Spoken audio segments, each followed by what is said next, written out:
Hello everybody, कैसे हो आप सब। ये battle through the heavens flame emperor का एपिसोड नंबर 415। इसमें फाइनली शुरू होने वाला एंशिएंट क्लैंस का मामला, यहाँ से ह्यूमन वर्ल्ड के सेंटर और इविल रेस के षड्यंत्रों के बारे में थोड़ा सा गहराई से मालूम पड़ेगा। अब तक जन इन सभी से ऊपर ऊपर से टकरा रहा होता है। स्पेशली ह्यूमन वर्ल्ड के सेंटर के लोगों से उसकी मुलाकात बहुत रेयरली हुई है, जैसे कि एपिसोड की शुरुआत में। लेकिन अब चीजें फ्रीक्वेंट हो जाएंगी। पिछले पार्ट के लास्ट में जियान को अब तक की सबसे पावरफुल टेक्निक मिलती है। ये थी peak little immortal art, specially क्योंकि रूरल टेक्निक होती है। ये जियान के लिए इमोर्टल लेवल से कम नहीं थी। फिर सेवंथ पीक का गार्डियन, जो कि एक बुड्ढा होता है, वो जियान को एंशिएंट रियल में लेके चला जाता है। अब आगे की स्टोरी, ये जगह इतनी बड़ी होती कैसे अपनी दुनिया कहा जा सकता है। जहाँ जहाँ तक नजरें जाती है वो माउंटेन रेंजेस और एक डेंस स्पिरिचुअल मिस्ट दिखाई देती है। बस इस जगह की आसमान को एक ग्रे एन्चेंटमेंट ने ढक रखा था, जो जियान के सोल परसेप्शन को ब्लॉक कर रहा होता है। यहाँ बस एंशिएंट गू क्लैन के कोर मेंबर्स ही नहीं रह देते, बल्कि अलग अलग माउंटेन रेंजेस में इनकी वेसल रेसेस भी रहती हैं। इनके काफी बड़े बड़े शहर होते हैं। हाउएवर जियान के ध्यान को खींचता है कोर एरिया। उस दिशा में देखते ही जियान को ऐसी ग्लूमी फीलिंग आती है, जैसे उस जगह पे कोई डिस्गस्टिंग मौजूद हो। वो गार्डियन, जो कि जियान को लेकर शहर की तरफ जा रहा था, उसे एक्सप्लेन करता है कि आसमान में कोर है, वहीं पे नीचे रहती हैं वेसल रेसेस। चलो मैं तुम्हें सुपरवाइजर से मिलवाता हूँ। ये सिटी काफी हसल वसल से भरी होती है। यहाँ लोग आते जाते रहते थे। जियान इस पूरे मामले को ऑब्जर्व कर रहा होता है। वो सोचता है मुझे पहले यहाँ पे सेटल होना होगा। एंशिएंट प्रिजन में जाने का मुझे तभी मौका मिलेगा। कुछ देर के बाद वो ओल्ड मैन और जियान ऐसी जगह पहुंच गए होते हैं जहाँ पे गलियां खत्म हो जाती हैं। सामने बस एक ट्विस्ट होता हुआ स्पेस दिखाई देता है। ये और कुछ नहीं बल्कि एक शॉर्ट डिस्टेंस स्पेस जम था। ये जैसे ही स्वर्लिंग वोर्टेक्स में एंटर करते हैं, ये सीधा पहुंच जाते हैं एक बड़े से हॉल के अंदर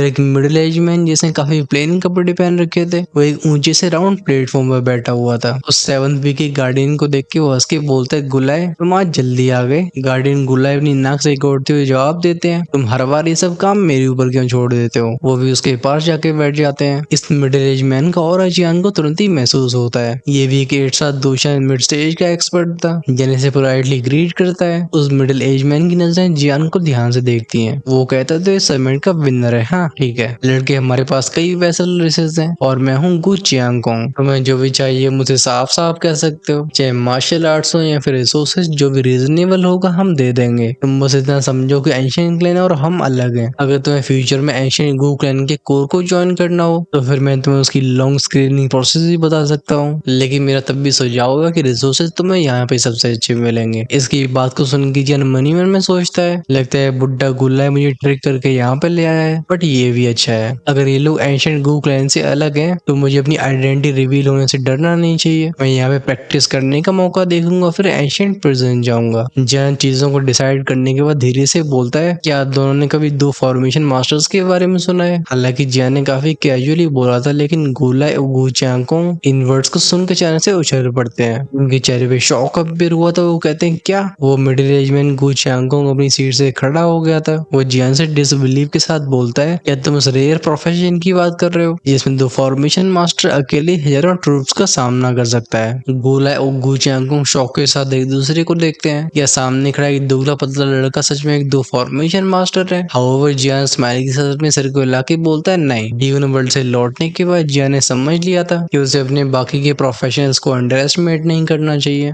स्पेशली दो फॉर्मेशन मास्टर, ये सब प्रोफेशन है जो हजारों दुश्मनों को अकेले रोक सकता है। एक मायने में एल्केमी से भी ऊपर था। जियान यहाँ पे ये बात इसलिए कर रहा था क्योंकि वो बस शब्दों को चेक करना चाहता था। हालांकि सच होता है कि जियान के पास दो स्किल्स की कमी थी, लेकिन दो टेक्निक्स को कुछ अलग तरीकों से भी हासिल किया जा सकता है। एल्केमी भी उसके हाथ में थी। हाउएवर जहाँ तक बात रही फॉर्मेशन मास्टरी की, ये हमेशा से उसके लिए सरदर्द बना रहा है। कुछ देर की चुप्पी के बाद गु चियांगकोंग उछल उछल के जियान की चारों तरफ घूमने लगता है। वो जियान को किसी भयानक खजाने की तरफ देख रहा था। वो कहता है, बच्चे सच में बताओ, क्या तुम एक दो फॉर्मेशन मास्टर हो। जियान फाइनली राज़ों को खोलता है। चेहरे पे रोई थी स्माइल और बॉडी से कई चमकती हुई कोर इंस्ट्रक्शंस हवा में फ्लोट करने लगती हैं। स्पेस बैंक हमिंग की आवाज के साथ कांपता है। ये पूरा हॉल अरे पैटर्न से भर गया था। भले इन फॉर्मेशन पैटर्न ने रियल फॉर्मेशन को बनाया ना हो, लेकिन तब भी इनका ऑरा ऑप्रेसिव होता है। दोनों की नजरों में बात साफ हो गई थी कि ये कोई नॉर्मल कल्टिवेटर नहीं बल्कि एक रियल दो फॉर्मेशन मास्टर है। खैर इस सीन को देखी गु चियांगकोंग तेजी से अपनी ताली बजाता है। चेहरे पे दिखाई दी थी अनकंट्रोलेबल एक्साइटमेंट। वो कहता है, बहुत अच्छे बहुत अच्छे। वहीं पे जियान को यहाँ पे लाने वाला वो ओल्ड मैन मनी मन में कहता है, तो ये लड़का सच में उम्मीद से भी ज्यादा निकला। सिर्फ होली फ्लेम ही लोगों को जेलस फील करवाने के लिए काफी है। और अभी दो फॉर्मेशन मास्टर की आइडेंटिटी, ये भले अपनी लाइफ में गिने चुने दो फॉर्मेशन मास्टर से मिले हो, लेकिन वो जानते थे कि इनकी क्या वैल्यू है। नॉर्मल दो फॉर्मेशन मास्टर एल्केमिस्ट के बराबर ही माने जाते थे, लेकिन गु चांगकुंग और गुलाई जो कि एंशिएंट क्लैन के हिस्सा होते हैं, वो अच्छे से जानते थे कि दो फॉर्मेशन मास्टर की ताकत एक एल्केमिस्ट से कई गुना ऊपर है। पहला जो हेवन और अर्थ का वॉर हुआ था, जिसमें इविल रेस ने लाखों की सेना उतारी, तब ग्रेट थाउजेंड वर्ल्ड के सबसे बड़ी सुप्रीम पावर हाउसेस के लिए इविल रेस के लीडर्स को रोकना ही काफी नहीं था। आखिरकार इविल रेस की विशाल सेना उन्हें कंटेन करना ऑलमोस्ट इम्पॉसिबल होता है, लेकिन तभी कुछ मिस्टीरियस पावर हाउसेस अपीयर हुए, जिन्होंने फॉर्मेशन पैटर्न्स डिप्लॉय करके लाखों इंडियन सोल्जर्स को सप्रेस कर दिया। वो नजारा अब तक इनके दिमागों में जिंदा होता है। हाउएवर जैसे उस युद्ध का अंत होता है, दो फॉर्मेशन मास्टर न जाने कहाँ पे गायब हो गए। अब क्या वो जानबूझ के डीप रिट्रीट में गए हैं या किसी साजिश का शिकार हुए, लेकिन आज की इस दुनिया में दो फॉर्मेशन मास्टर बिल्कुल एक्सटेंशन की कगार पे पहुंच चुके हैं। जियान को लेके दंग रह जाने का दोनों गार्डियंस का यही कारण था। अगर इस बच्चे को सही से ट्रेन किया जाए तो फ्यूचर में एंशिएंट गु क्लैन के लिए बहुत बड़ा स्ट्रेटेजिक वेपन बन सकता है। गु चांगकोंग बार बार ताली बजा के बोलते हैं ओके ओके।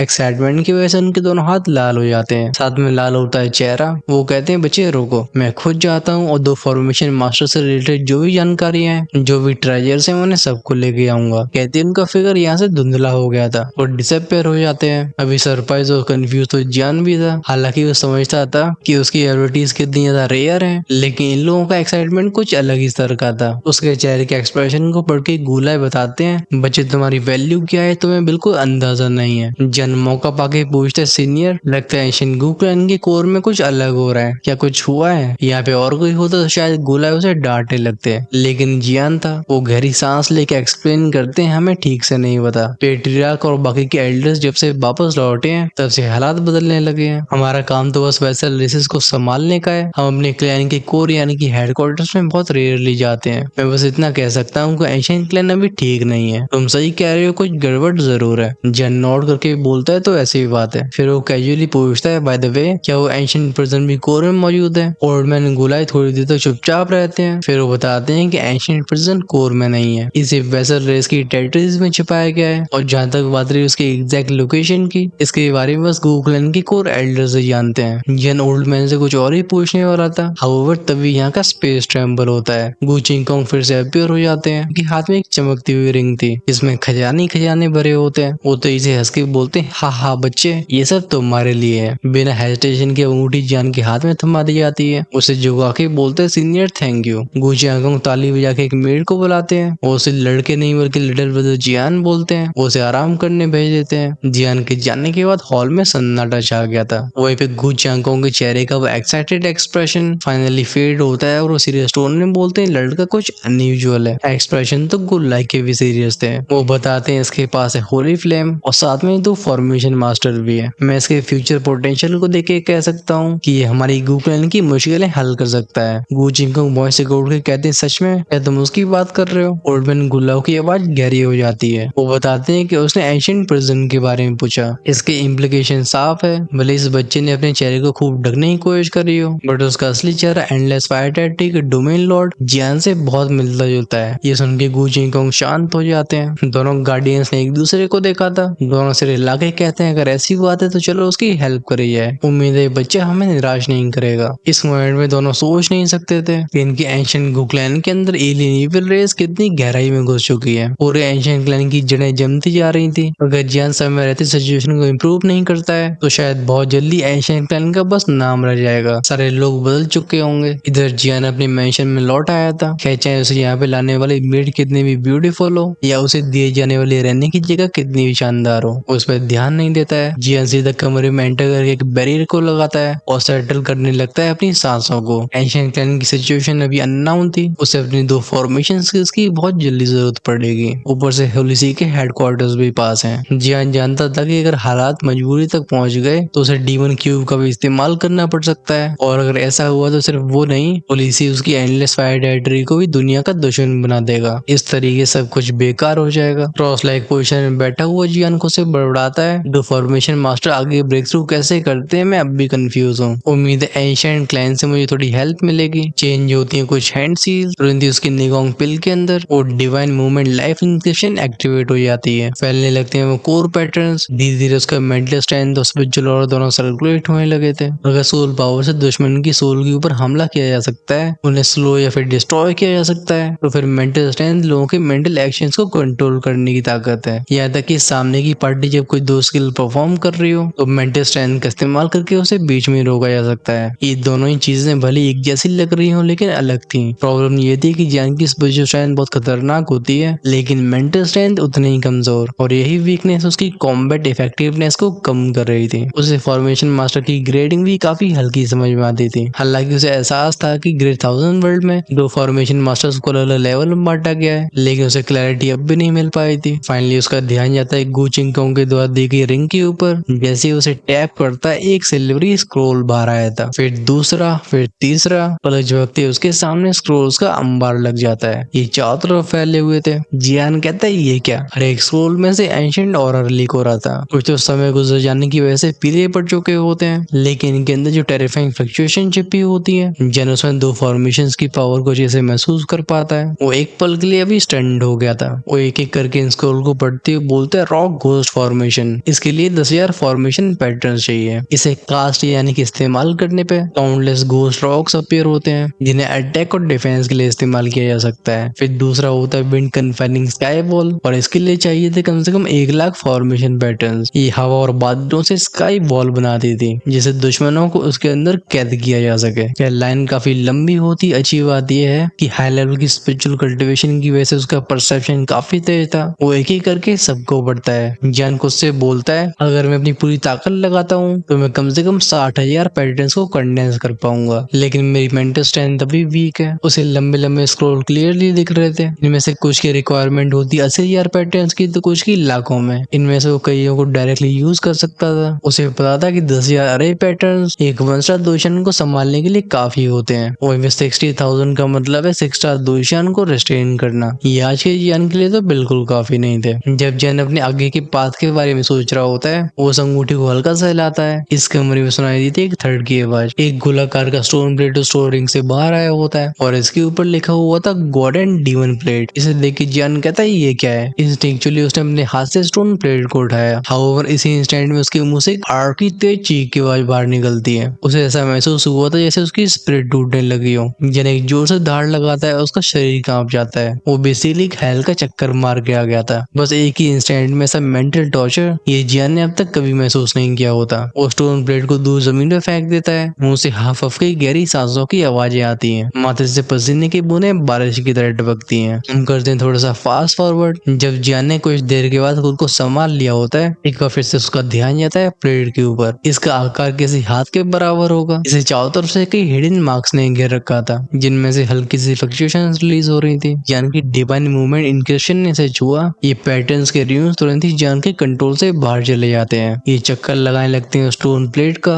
जैन वॉइस से कोड के बोलता है तो इनके बीच में कनेक्शन है कि जैसे ही पत्थर से बनी हुई प्लेट जान की कोर इंस्टीट्यूशंस के कांटेक्ट में आई थी, अचानक से इसमें बदलाव होने लगे थे। वेल एग्जैक्टली बदलाव होते हैं जान की कोर इंस्क्रिप्शन में। ये फॉर्म लेता है एक छोटे से चमकती हुई वर्म का जो स्टोन प्लेट के ऊपर रेंगने लगा था। इस सीन को देख के जान दंग रह जाता है। उस स्टोन प्लेट ने जान के कोर इंस्क्रिप्शन को रिएक्ट नहीं किया बल्कि स्वीकार कर लिया। वो लाइट वर्म धीरे धीरे क्रॉल कर रहा था। इसी मोमेंट में जान की सी ऑफ कॉन्शियसनेस के अंदर जो निगोंग पिल होती है, यह बेसिकली बात हो रही है उसकी मेंटल कोर एरिया की। इस जगह की अचानक से चमक बढ़ गई थी। साथ में जियान को ऐसा दर्द महसूस होता है मानो उसकी हड्डियों को पीसा जा रहा हो। उसके चेहरे की सारी नसें फूल जाती हैं। वो अपनी खोपड़ी पकड़ के तेजी से धाड़ मारता है। भले उसने दोनों हाथों से पूरा प्रेशर लगा दिया हो, लेकिन निगोंग पिल का दर्द कम होने का नाम नहीं ले रहा था। लेकिन इंटरेस्टिंग बात यह थी कि वो लाइट वार्म प्लेट के ऊपर जैसे जैसे रेंगता था, जियान की निगोंग पिल और भी एक्सपेंड होती जाती है। धीरे धीरे उसकी मेंटल स्ट्रेंथ बढ़ रही थी। ऑफ कोर्स ये प्रोसेस बहुत ही टॉर्चरस और पेनफुल होती है। एक थर्ड की वजह से जियान जमीन पे गिरता है। अगर पहले से उसने यहाँ पे बैरियर नहीं लगाया होता तो उसकी चीखों की आवाजें पूरे शहर को सुनाई दे जाती। फिर वे कहना पड़ेगा कि इस एगोनी के बीच में उसकी दो फॉर्मेशन मास्टरी का रास्ता एकदम ट्रांसफॉर्म हो रहा होता है। यह जानता था कि जब ये टॉर्चर खत्म होगा तो एक नए मुकाम पे पहुंच चुका होगा। जब जियान अपनी दो फॉर्मेशन मास्टर की ट्रेनिंग में व्यस्त होता है, इस एंशिएंट गू रियल में हो रहे होते हैं बहुत सारे बदलाव। ऊपर आसमान को ढकने वाला ग्रे बैरियर और भी भारी हो गया था। पहले यहाँ की हवा एक्सट्रीमली प्योर और क्लियर थी, लेकिन एक गंदी सी ऊर्जा फैली होती है। अगर वर्ल्ड में हाथ डाल दो तो कुछ अजीब से काले रंग के पार्टिकल्स महसूस होते हैं। इस गुरियन के बिल्कुल बीचों बीच में हजारों मीटर चौड़ा ग्रासलैंड होता है जिसमें अलग अलग तरह के हर्ब्स और प्लांट्स मौजूद थे। लेकिन अब इस जगह पे इतना ग्लूमी और छा चुका था कि नॉर्मल लोग इसे पहचान भी नहीं सकते थे। अगर कोई मॉडल यानी कि जो कल्टीवेट न करता हो यहाँ पे आ जाता है तो कुछ ही समय में उसकी बॉडी करोड़ होने लगेगी। इसी मैदान के एक डार्क कोने में बड़ा सा पैलेस दिखाई देता है। ये पैलेस पूरी तरीके से सफेद रंग के बोल्डर से बना हुआ था। इनके बीचों बीच में होता है स्क्वायर और स्क्वायर के ऊपर 2 स्टोन पिलर्स होते हैं। वहीं पे सेंटर में एक ऊंचा सा ब्लॉक था। ऐसा लगता है ये चीज किसी अनजान सी जगह से जुड़ी हुई हो। सुनाई देता है हल्का सा ची का साउंड। ये हल्की सी हवा चल रही थी। तुरंत ही स्क्वायर के ऊपर का वॉइड डिस्टॉर्ट होता है। स्क्वायर के ऊपर अपीयर होता है एक ब्लैक रोड मैन। इसकी पूरी बॉडी में से हल्की सी लाइट बाहर आ रही होती है लेकिन ऑरा बहुत ही सिनिस्टर था।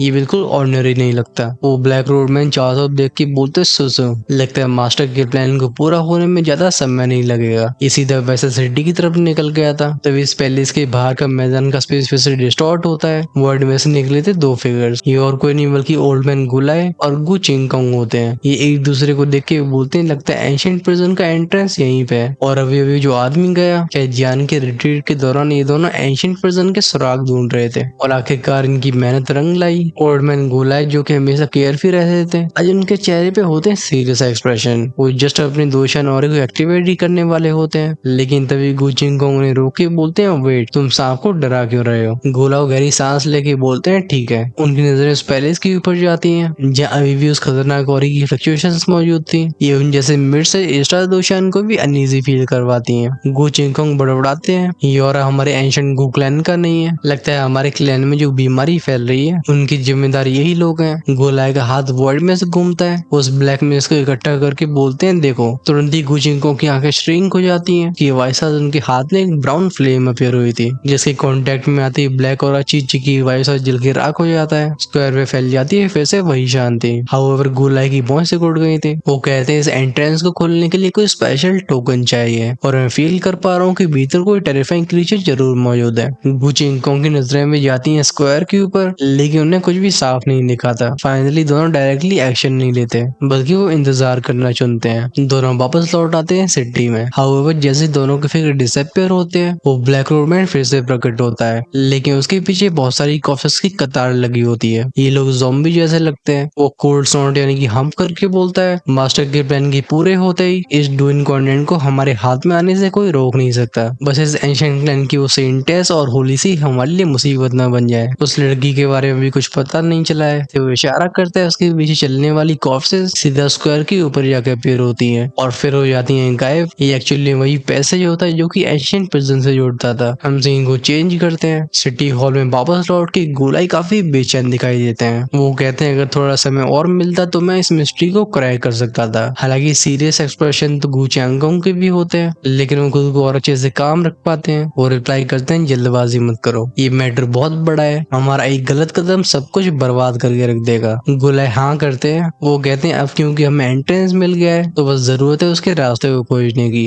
गु चिंगकोंग धीमे आवाज में बोलते हैं जियान को बाहर आए दो, मुझे उस लड़के में उम्मीद नजर आ रही है। जब वो जियान की बात करते हैं उनकी आंखों में एक अजीब सा कॉन्फिडेंस था बट ऐसा ओल्ड मैन गोलाई के साथ नहीं होता है। वो हिचकिचा के बोलते हैं लेकिन उसकी स्ट्रेंथ भी बहुत कम है। अगर उस ब्लैक ऑरी के पीछे सच में वही पावर है तो मैं सोच रहा हूँ कि गु चिंगकोंग ने गहरी सांस भरी थी। वो कहते हैं हमारे पास और कोई चॉइस नहीं है। इस कमरे में शांति काफी समय तक ठहरती है। दोनों ही जानते थे कि एंशिएंट प्लान बहुत बड़ी मुसीबत की तरफ बढ़ रहा है। बाहर विंडो की तरफ देखते हुए गु चिंगकोंग कहते हैं जियान तुम्हें जल्दी रिट्रीट से बाहर आना होगा, हमारे पास ज्यादा समय नहीं बचा। वो ब्लैक और अनमिस्टेकेबल था। ये डेफिनेटली इविल रेस की फ्लक्चुएशंस थी। इसका मतलब था कि जो रेस ग्रेट 1000 वर्ल्ड की सबसे बड़ी दुश्मन है वो एंशिएंट गु क्लैन में दशकों से चिपके रह रही है। इसके बारे में सोच के गु चिंगकोंग के शरीर के रोंगटे खड़े हो जाते हैं। सही जाता है जियान के कल्टीवेशन रूम की तरफ। फाइनली वो अपनी आंखें खोल के बोलते हैं हो ये सच में मजेदार था। उस डिवाइन स्टोन ब्लेड से ट्रेनिंग करने की वजह से उसकी मेंटल स्ट्रेंथ अचानक से नए लेवल पे पहुंच चुकी होती है। स्पेशली गु चिंगकोंग ने जो स्क्रोल्स उसे दिए थे उनकी वजह से जियान को 2 फॉर्मेशंस की बहुत शानदार समझ आ चुकी थी। फॉर एग्जांपल 2 फॉर्मेशन मास्टर्स का डिवीजन जिसमें इमोर्टल मास्टर, सेलेशियल मास्टर, अर्थ मास्टर, एम्पर मास्टर और सेंट मास्टर जैसे लेवल शामिल होते हैं। पहले जियान मुश्किल से बेसिक फॉर्मेशन मास्टर से ऊपर पहुंचा था लेकिन अब इस डिवाइन स्टोन प्लेट की हेल्प से अब वो एक इमोर्टल मास्टर रैंक पे पहुंच चुका है। इमोर्टल 2 फॉर्मेशन मास्टर बनने के लिए कम से कम 70,000 कोर इंस्क्रिप्शंस की जरूरत होती है। इतनी इंस्क्रिप्शंस को आराम से बना सकता था। उसे खुद भी अंदाजा नहीं होता है कि उसकी लिमिट कहाँ पे है। अभी जियान को एहसास हो रहा था कि अगर वो अपनी कोर इंसेप्शन को पूरी तरीके से एक्टिवेट कर देता है तो उसके लिए हेवन और अर्थ मास्टर तक का सफर मुश्किल नहीं रहेगा। उस लेवल पर जाने के बाद उसकी पावर खतरनाक तरीके से एक्सपेंड होंगी, क्योंकि वो डिवाइन स्टोन प्लेट उसके लिए कोई डिवाइन ट्रेजर से कम नहीं होती। वो उसे और बाकी चीजों को अपनी स्टोरिंग में बहुत ध्यान से रख देता है। फिर वो हंस के बोलते, हाँ अब मुझे बाहर चलना चाहिए। इस बार की रिट्रीट के बाद मैं एंशिएंट क्लैन में और भी ज्यादा कॉन्फिडेंस से आगे बढ़ पाऊंगा। कुछ सेकेंड्स के बाद एक क्लिक की आवाज गूंजी थी। जियान ने स्टोर रूम को दरवाजा खोला था। सरप्राइजिंगली एक मेड उसका भारी इंतजार कर रही होती है, जो जियान को देख के बाव करके बोलती है, लॉर्ड आप बाहर आ गए, मैनेजर ने आपको अर्जेंटली बुलाया है। जियान नोट करके सिटी के सेंटर की तरफ बढ़ जाता है। हम भी फोकस करते हैं फिर से उसी मेन हॉल के ऊपर, जिसमें अभी गू चिंगकोंग अकेले बैठे होते हैं। चेहरे पे भारी चिंता दिखाई दे रही थी। हाउएवर जब जियान यहाँ पे अपीयर होता है, फाइनली उनके चेहरे पे हल्की सी स्माइल आ जाती है। वो ही करके बोलते हैं, लिटिल ब्रदर जियान, लगता है पिछले 1 महीने में तुम्हें काफी फायदे हुए हैं। मैं तुम्हारी स्ट्रेंथ की बदलाव महसूस कर पा रहा हूँ। जियान भी स्माइल पास करता है। खासकर गू चिंगकोंग के चेहरे पे छिपी हुई चिंता थी, वो उसकी आंखों से कैसे बच पाती। वो सीधा बोलते, बताइए क्या बात है। गू चिंगकोंग के चेहरे पे एक एनर्जी बैरियर ने इस पूरे रूम को ढक लिया था। वो बताते हैं, एल्डर गोलाई गायब हो गए। जैसे शब्द जियान के कान में जाते हैं, उसके चेहरे की स्माइल थी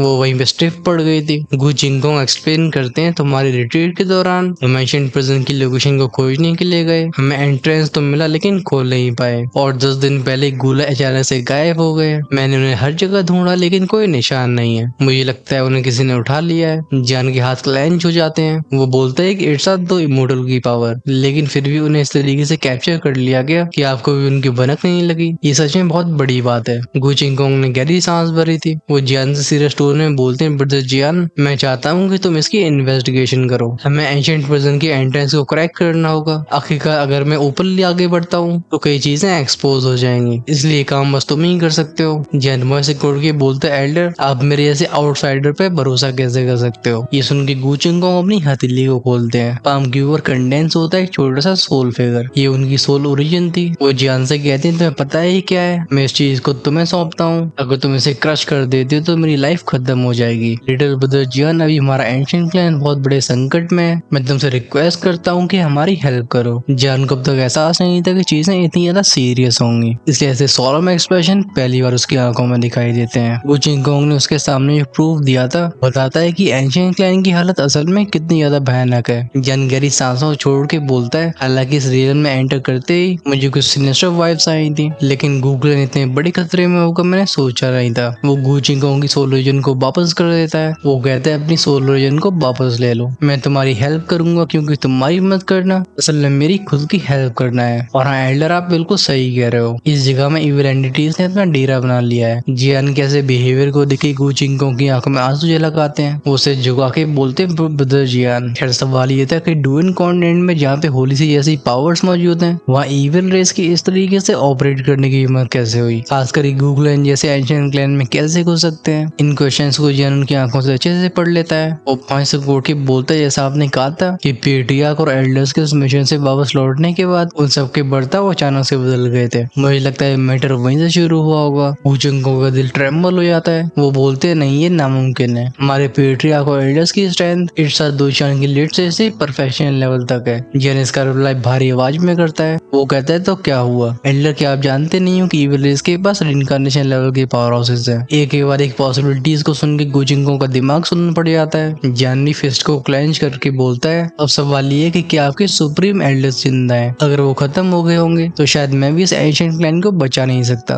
वैसे एंशिएंट होली लैंड का क्या। वो चिंगकोंग से रिला के बोलते हैं, होली लैंड के खुलने के बाद सेंटेस उसके अंदर चली गई थी, तब से वापस नहीं आई। चिंता मत करो, बाहर से कर तीनों की इसको इकट्ठा भी कर लिया जाता है। अभी समय के दौरान कोई भी अंदर नहीं आ सकता। लगता है फॉरबिडन एरिया को अंदर से सील कर दिया गया होगा। अब होली लैंड में बस बाहर निकलने का रास्ता है, अंदर जाने का नहीं। जैन को सोच के बोलता है, ठीक है मुझे आप रास्ता दिखाओ। वो चिंगकोंग से रिलाते हैं। वो रिप्लाई करते हैं, अभी नहीं, हमें मिडनाइट का इंतजार करना होगा। आधी रात के उस समय पे उस जगह पे एक छोटा सा गैप बनता है जिसे हम बिना पकड़े अंदर जा सकते हैं। या नॉड करता है। तो टाइम आ होता है जब हम करें थोड़ा सा फास्ट फॉरवर्ड। आज की रात में स्टार्स कम टिमटिमा रहे होते हैं। दो ब्लैक फिगर्स चुपचाप से एंशिएंट प्रिजन के एंट्रेंस की तरफ चले जाते हैं, और जो कि वो बोल्डर स्क्वायर होता है। इस स्क्वायर पे तो बड़े बड़े खंबे खड़े हुए थे, इनके बीच में वही उठा हुआ स्टोन प्लेटफॉर्म एंट्रेंस होता है। इस जगह से करीब 200 मीटर की दूरी पर अपीयर होने के बाद बाद गु चिंगकोंग एक्सप्लेन करते हैं कि एंट्रेंस है। मैंने कुछ दिनों पहले अपनी आंखों से कुछ लोगों को अंदर जाते हुए देखा। हाउएवर उस समय मैंने और गुली ने चाहे कितनी भी कोशिश करी हो, हम उस सीक्रेट को क्रैक नहीं कर पाए। जियान भी चुपचाप से प्लेटफॉर्म के ऊपर पहुंचता है। तभी उस सिस की आवाजों के साथ काले रंग की हवाएं चारों तरफ से फूटने लगती हैं। ये देखे गु चिंगकोंग चिल्ला के बोलते हैं ध्यान से। उनकी आंखें उस ब्लैक शैडो पे टिक गई थी। अगले पल वो ब्लैक ऑरा कंडेंस होता है, बनता है एक ब्लैक रोडमैन, जो कि डिस्टेन के साथ बोलते 2 सिक्स्टार 2 चांस और इनकी हिम्मत तो देखो। इसके ऑरे को सेंस करके जियान की आंखें कोल्ड हो जाती हैं, क्योंकि एक जेन्युइन 8-7-2 चांद था। आवाज तो गु चिंगकोंग की भी काम की होती है। वो बोलते हैं जियान हमारा सीक्रेट शायद एक्सपोज हो गया है, तुम यहाँ से निकल जाओ। हाउएवर जियान बिना हेजिटेशन के बोलते हैं बस एक अर्ली स्टेज 8-7-2 चांद है और ये हमें बिल्कुल सही समय पे मिला है। आंखों में फ्लैश होती है पिंक फ्लेम, इस पूरे एरिया को असेसिया फ्लेम डोमेन ढक लेता है। इस फ्लेम डोमेन के अंदर मफल्ड बूम बूम की आवाजें गूंज रही थी। ये जियान के ऑरे को इंस्टेंटली पहुंचा देता है 7-2 चांद की परफेक्शन पे। खैर ये सब देखने के बाद उस ब्लैक रोडमैन की आंखों में कोई डर दिखाई नहीं देता। वो बल्कि लालच के साथ बोलता है 7-2 चांद परफेक्शन, हाँ तो ये तुम्हारी होली फ्लेम के डोमेन की वजह से है। वो टिस्क टिस्क करके बोलता है इंटरेस्टिंग। हाउएवर तभी जियान की बॉडी को भी ढकती है फ्लेम और पफ क्रैक की आवाज के साथ वो सीधा अपीयर होता है उस ब्लैक रोड फिगर के सामने। फिर के लात गूंजे शुरू हो जाते हैं। जियान के हर अटैक के साथ यहाँ की फ्लेम और भी टेरिफाइंग होती जाती है। सुनाई देती हूँ थर्ड बैंक की आवाजें। चारों तरफ का स्पेस डिस्टॉर्ट हो जाता है। जियान की ऐसी फाइटिंग एबिलिटीज को देख के गु चिंगकोंग भी हैरान हो गए थे। वो खुद से बोलते हैं लड़का इसकी हर एक मूव परफेक्शन में जैसे लाइफ ऑफ डेथ की बैटल्स में माहिर हो चुका हो। वो ब्लैक फिगर जैसे जियान बिल्कुल टाइम नहीं दे रहा था, वो जैसे तैसे करके दूरी बनाता है। चेंज होती है हैंडसीज वू वू की आवाजों के साथ। उसके सीने से एक बड़ा सा कोस्टली फेस निकला था। टेक्निक का नाम था ब्लैक बाइट और इसे देखी जियान के चेहरे पे आते हैं कोल्ड एक्सप्रेशन। उसकी गुलाबी फ्लेम फर की आवाजों के साथ अचानक से एम्बर ह्यू में चेंज हो गई थी। उसकी हथेली के ऊपर कंडेंस होता है बड़ा सा फ्लेम ग्लो। सुनाई दी थी बैंक क्रैक की आवाजें। जियान ने उस गोसी फेस को तुरंत ही कुचल के रख दिया था। फाइनली इस मोमेंट में उस ब्लैक फिगर के चेहरे पे डर दिखाई देता है। वो खुद से कहता है लगता है मैं एक आयरन वॉल से टकरा गया हूँ, इस लड़के से डील करना बहुत मुश्किल है, मेरा पीछे हटना ही बेहतर होगा। क्या ये जो भी सोच रहा होता है जियान के दिमाग में पहले ही क्लियर था। वो कूल टोन में कहता है भागना चाहते हो, जैसे उसकी 2 उंगलियां इशारा करती हैं। एक भयानक ड्रैगन को रोर की आवाज गूंजी थी। कंडेंस होता है फ्लेम ड्रैगन जो सीधा स्पेस को फाड़ के उस बंदे को जकड़ लेता है। वो ड्रैगन फिर से चेंज होने लगता है। अंत में जाके बस कुछ फ्लेम्स की बनी चेन्स रह जाती हैं। जैसे जियान अपनी फायर चेन्स की इंटेंसिटी बढ़ाता है, उस ब्लैक रोड फिगर ने जो मुखौटा यानी कि मास्क पहन रखा था वो क्रैक ऑफ की वाइस साथ जल के हो जाता है खत्म। इसके असली चेहरे को देख के गु चिंगकोंग की आंखें फटी की फटी रह गई थी। उनका दिमाग झन्ना गया होता है। वो कहते हैं गुयांग सिटी का सिटी लॉर्ड। वो भरोसा नहीं कर पा रहे थे कि आदमी जो कितने सालों से एंशिएंट क्लैन का हिस्सा था वो असल में ईविल रेस के शेडियन से जुड़ा हुआ है। खैर विराज तो ऐसे बहुत होते हैं जो एल्डर गु चिंगकोंग को शॉक करने वाले थे, लेकिन चलो हम उनके बारे में नेक्स्ट एपिसोड में जानेंगे। ऑफ कोर्स उसमें सबसे पहले इस गुयांग को अंडर कंट्रोल लिया जाएगा और कोशिश करी जाएगी जानकारियां निकालने की। फिर एंशिएंट प्रिजन में घुसने का समय आएगा जहां हमें एक के बाद एक डरावने राज मालूम पड़ने वाले हैं और हम साथ में जानेंगे डीमन फार्म के बारे में। बेसिकली नेक्स्ट एपिसोड बहुत ज्यादा इंटरेस्टिंग होने वाला है। अगर आप उसे मिस नहीं करना चाहते तो चैनल को सब्सक्राइब करके बेल आइकन के बटन को ऑन करके रखना, जैसे रिलीज होती वीडियो सबसे पहले आपके पास पहुंचे।